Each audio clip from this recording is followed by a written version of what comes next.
Let's take it to the US now, and President Donald Trump says plans for universal postal voting in the forthcoming presidential election will be catastrophic and, in his view, make America a laughingstock. He's putting the blame squarely on the Democrats. For more, let's bring in David Lipson, our North America correspondent in Washington. David, good morning. So this has really blown up. Why are the Democrats so upset about this?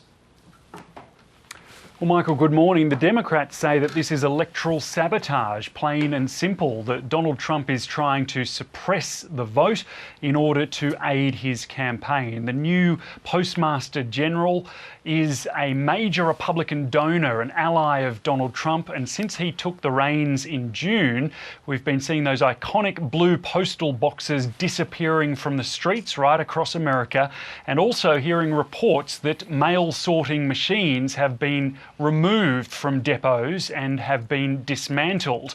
Now, the claim is that all of this is happening at a time when there is going to be a surge in demand for mail-in votes because people are worried about the pandemic and they don't want to vote in person, and that there are already delays being experienced by the Postal Service, and that things are only going to get worse at a time when as many as half of all Americans may actually be wanting to vote by mail. The theory by the Democrats is that Donald Trump is trying to ensure that fewer people vote and as a result gain some sort of advantage. And as such, the Democrats have called for the Postmaster General to appear before a special congressional hearing as early as this week.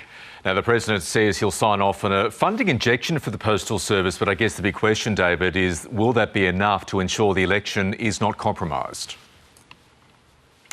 Well, less than 80 days to go until polling day, so that's a big question indeed.